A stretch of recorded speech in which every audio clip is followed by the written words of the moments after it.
Our story today is called A Pair of Silk Stockings. It was written by Kate Chopin. Here is Barbara Klein with the story.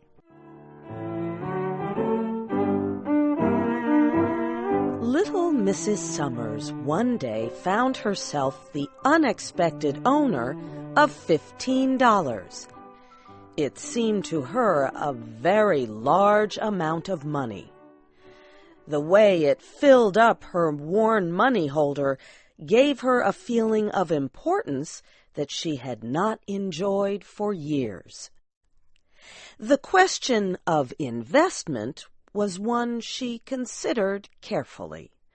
For a day or two she walked around in a dreamy state as she thought about her choices. She did not wish to act quickly and do anything she might regret. During the quiet hours of the night, she lay awake considering ideas. $1 or $2 could be added to the price she usually paid for her daughter Janie's shoes. This would guarantee they would last a great deal longer than usual. She would buy cloth for new shirts for the boys. Her daughter Mag should have another dress. And still, there would be enough left for new stockings, 2 pairs per child. What time that would save her in always repairing old stockings! The idea of her little family looking fresh and new for once in their lives made her restless with excitement. The neighbors sometimes talked of the better days that little Miss Summers had known before she had ever thought of being Mrs. Summers. She herself never looked back to her younger days. She had no time to think about the past.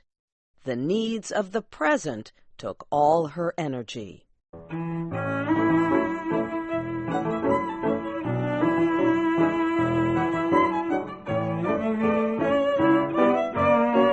Mrs. Summers knew the value of finding things for sale at reduced prices. She could stand for hours, making her way little by little toward the desired object that was selling below cost. She could push her way if need be. But that day she was tired and a little bit weak. She had eaten a light meal. No, she thought about her day.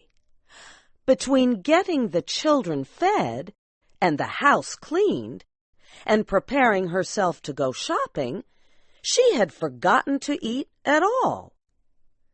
When she arrived at the large department store, she sat in front of an empty counter. She was trying to gather strength and courage to push through a mass of busy shoppers. She rested her hand upon the counter. She wore no gloves. She slowly grew aware that her hand had felt something very pleasant to touch. She looked down to see that her hand lay upon a pile of silk stockings. A sign nearby announced that they had been reduced in price. A young girl who stood behind the counter asked her if she wished to examine the silky leg coverings. She smiled as if she had been asked to inspect diamond jewelry with the aim of purchasing it. But she went on feeling the soft, costly items. Now she used both hands, holding the stockings up to see the light shine through them. 2 red marks suddenly showed on her pale face. She looked up at the shop girl. "Do you think there are any size 8.5 among these?" There were a great number of stockings in her size. Mrs. Summers chose a black pair and looked at them closely. $1.98, she said aloud. Well, I will buy this pair. She handed the girl a $5 bill and waited for her change and the wrapped box with the stockings. What a very small box it was! It seemed lost in her worn old shopping bag. Mrs. Summers then took the elevator, which carried her to an upper floor into the ladies' rest area. In an empty corner, she replaced her cotton stockings for the new silk ones. For the first time, she seemed to be taking a rest from the tiring act of thought.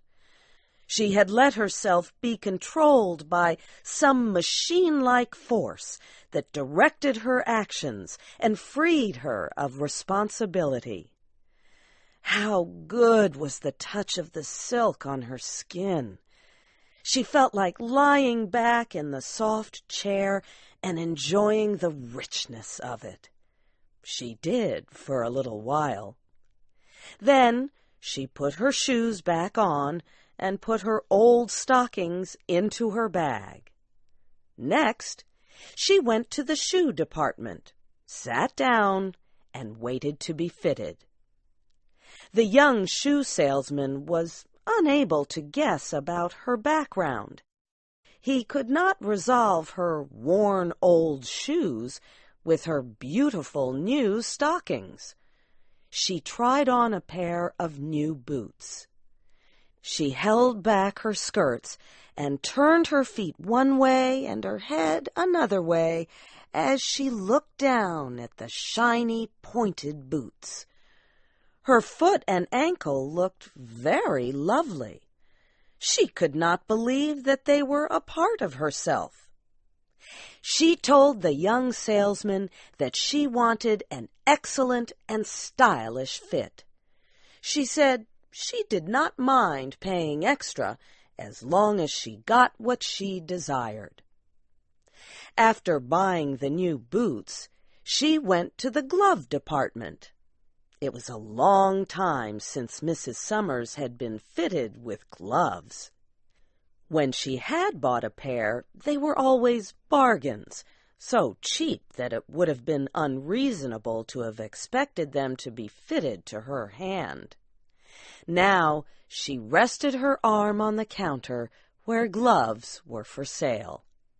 A young shop girl drew a soft leather glove over Mrs. Summers' hand. She smoothed it down over the wrist and buttoned it neatly. Both women lost themselves for a second or two as they quietly praised the little gloved hand.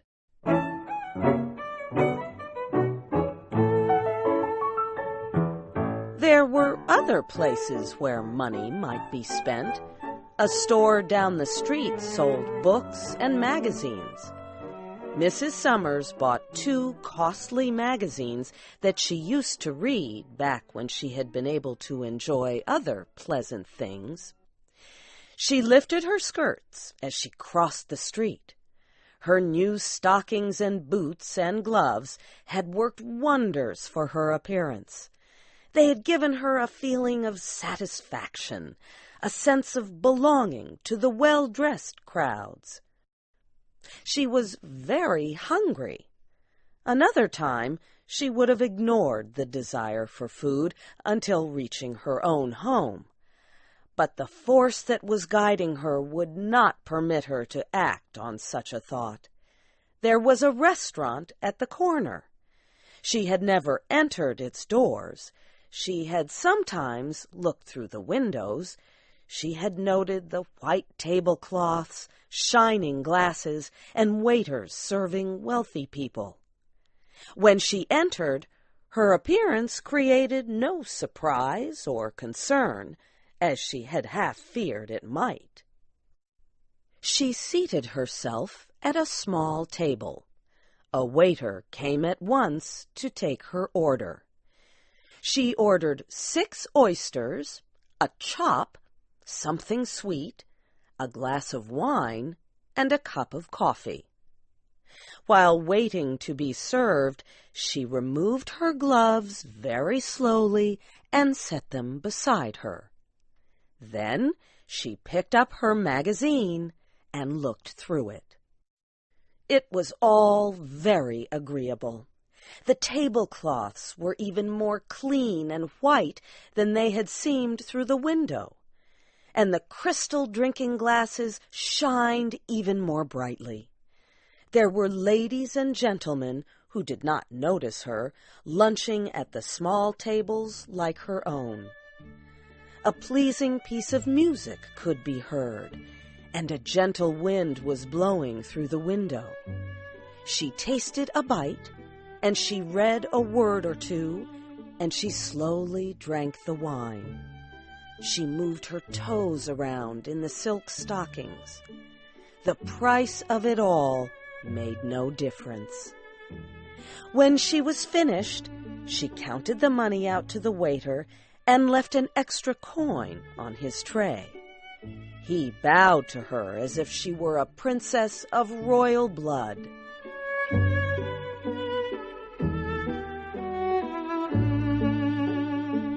There was still money in her purse, and her next gift to herself presented itself as a theater advertisement. When she entered the theater, the play had already begun. She sat between richly dressed women who were there to spend the day eating sweets and showing off their costly clothing. There were many others who were there only to watch the play. It is safe to say there was no one there who had the same respect that Mrs. Summers did for her surroundings. She gathered in everything, stage and players and people, in one wide sensation. She laughed and cried at the play. She even talked a little with the women. One woman wiped her eyes with a small square of lace and passed Mrs. Summers her box of candy. The play was over. The music stopped. The crowd flowed outside. It was like a dream ended. Mrs. Summers went to wait for the cable car. A man with sharp eyes sat opposite her. It was hard for him to fully understand what he saw in her expression. In truth, he saw nothing, unless he was a magician. Then he would sense her heartbreaking wish that the cable car would never stop anywhere, but go on and on with her forever.